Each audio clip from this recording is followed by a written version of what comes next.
Please let me reintroduce myself to all of you. I am Chelsea Fernandez. You may call me Lovely. It is a nickname given to me by my biological mother.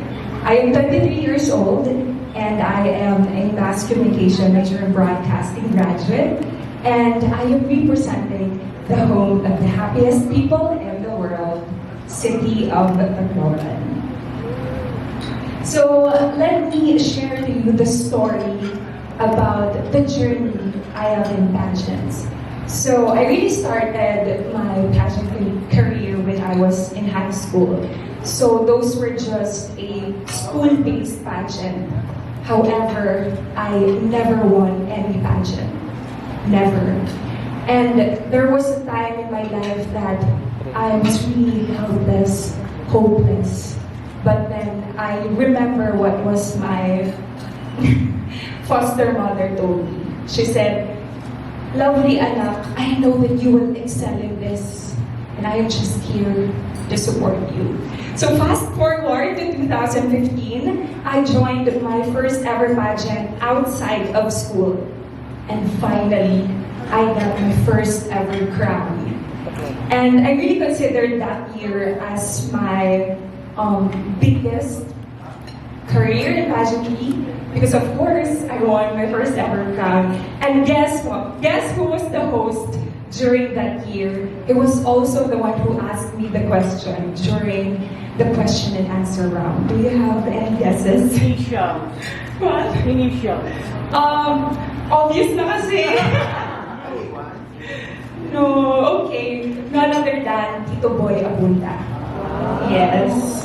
And I really considered him as my lucky charm during that year.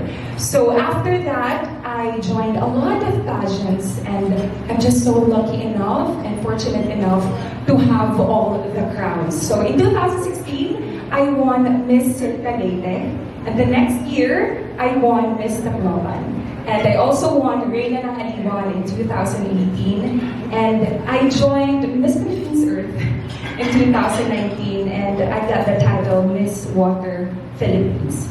And of course, in 2020, I joined a virtual competition, which was the Miss Bikini Philippines. And because of Miss Bikini Philippines, I received a lot of opportunities. And of course, that is because of my mentor, Tito Rog Flores, Sir Paul Reyes, and of course, Ma'am Jam Aquino and Pro Media. In 2021, I didn't join any pageant at all or any competition, but I became the national director of Miss Fit Philippines, one of the national pageants here in our country. And I'm just so grateful because Pro Media believed in me. They believed in my ABCD, my abilities, my brains, or my ideas, my capabilities, and dexterities. And I felt that I really have this strong support system. So thank you to all of you. Thank you to all. I know that we are now gathered here not just to know the answers from all of your questions, but I believe that engaging with these conversations can really help me to assess where I can improve more, or where I can improve myself more. So I think all of us are now ready. I am also ready, so let's start this. Let's say question from the media.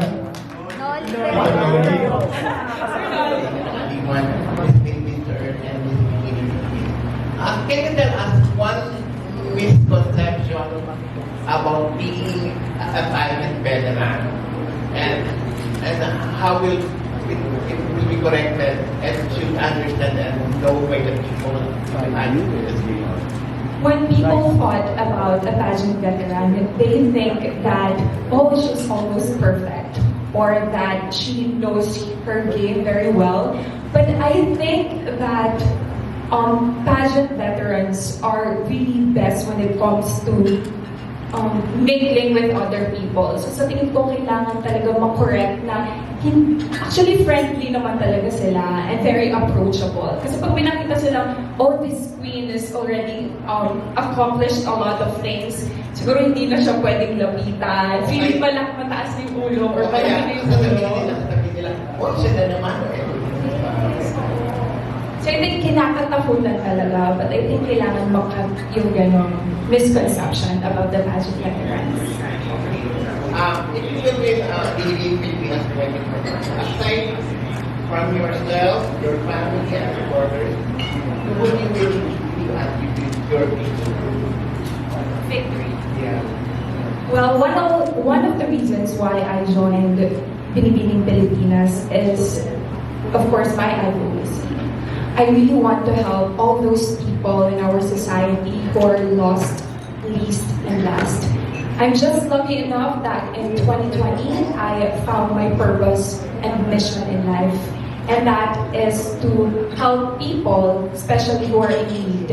In 2020, I volunteered in DIWA. It is an organization that aims to provide an avenue to all the hardworking Filipinos, especially the GV drivers.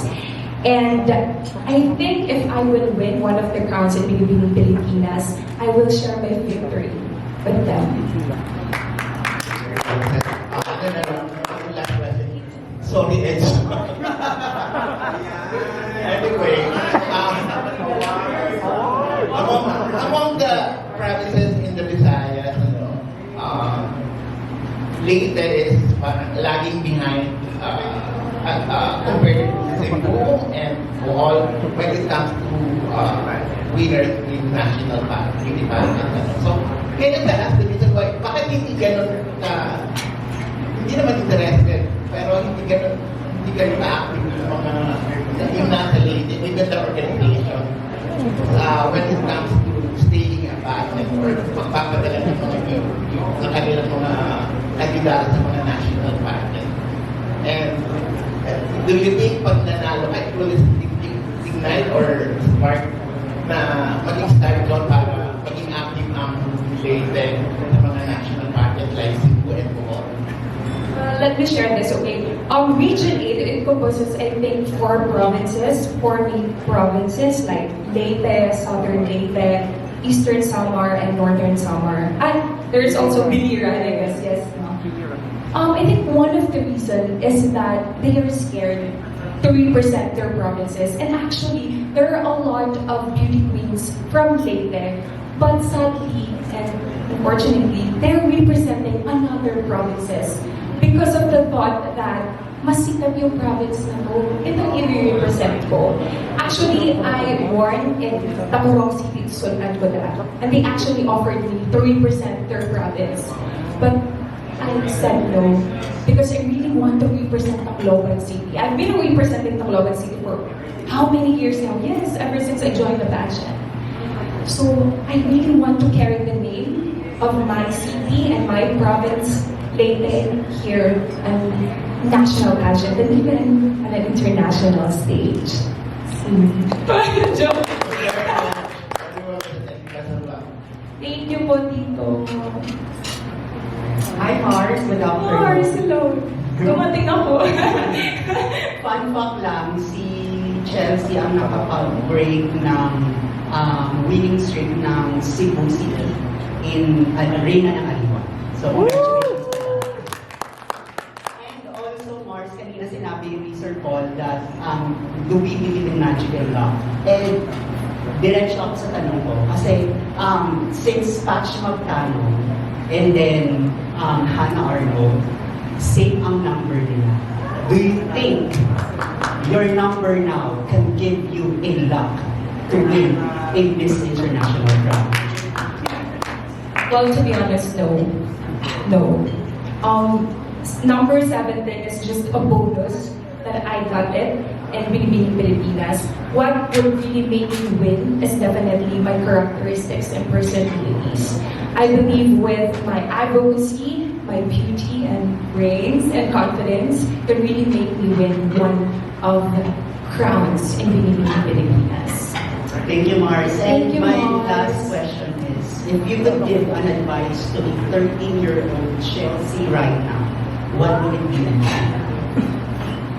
if I were to give an advice to little Lovely, I would tell her, please don't stop. Because I know someday you will achieve all your dreams and goals in life. And that you will also represent the Philippines on an international stage. So please don't stop dreaming. Just continue what you have started. I know that you will get there. Thank you, Mars, and congratulations. Thank you, Mars. For sure, yung little Lovely na yung proud ngayon sa self ko. Thank you. Thank you. I will give the mic to. Hi.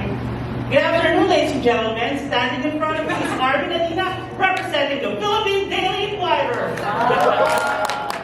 Chelsea, here's my question for you. How has your experience as the National Director of Misfit Philippines changed your perspective now as a candidate?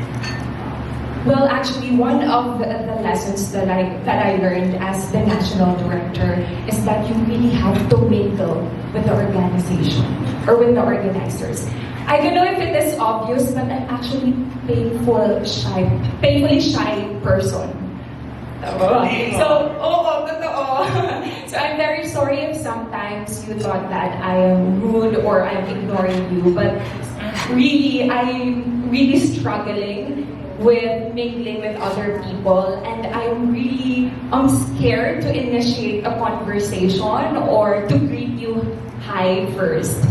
But yun, as what I have learned as a national director, I think that you really have to respect and acknowledge the organization, and I am doing it right now. I'm really trying, even though I'm struggling.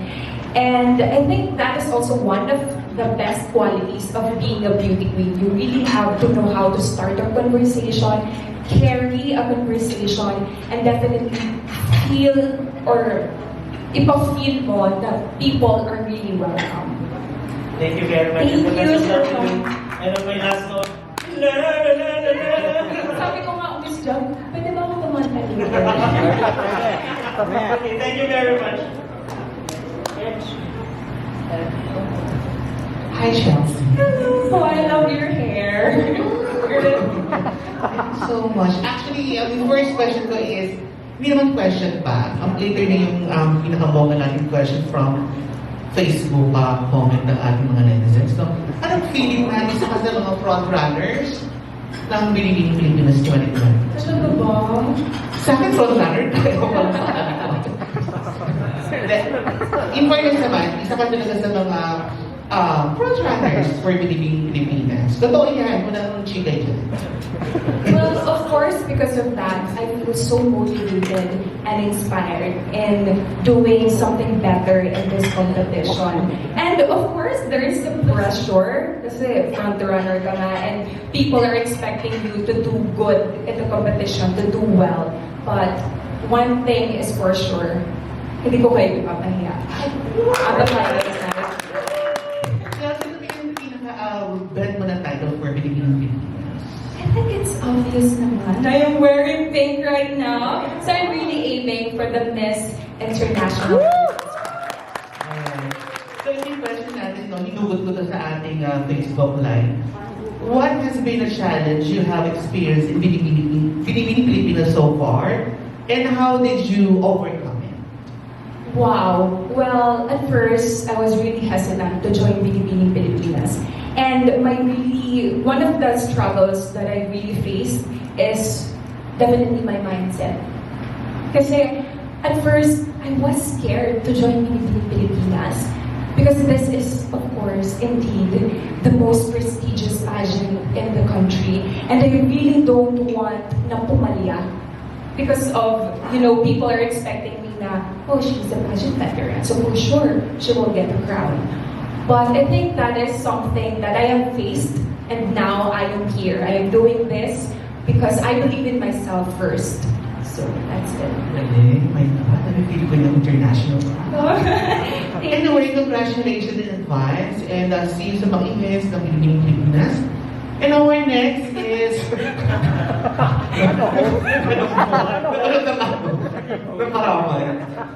Of course, Sir Mike Francisco. Sir Mike, hello! Sinabi ko sa'yo na from the very beginning, ano pa lang selection na makakakuha ka ng crown. No? Ikaw ba, ano ba napipili mo so far na crown na malapit sa'yo? As what I have said earlier, I'm really aiming for Miss International Philippines because I can see that I belong in this organization. I know that my personalities and my characteristics are for this organization. Ayan, ang big question ko sa'yo. Medyo, pambatang question lang to. Pero, I think makikita natin dito kung ano yung pinaka-goal mo sa buhay. If you are going to, have the opportunity to ride sa isang time, saan ka pupunta? Sa future or sa past? And why? Ayan. Oh, I think past because I want to hug and talk to my foster mother. I think this is also the first time that I'm going to share this to all of you. I'm actually an adopted child. My biological mother is currently working in Jordan as a private nurse, and my foster family, they really took care of me since I was 1 year old. And my foster mom died in 2016. So if I were to choose between the past and the future, I would definitely go back to past. And I would tell her how much I love her, and that I will tell her that, Mami, lahat ng sakripisyo natin, magpipay off. Thank you, thank you, thank you. Thank you so much. Getting emotional right now. Yeah, Christian.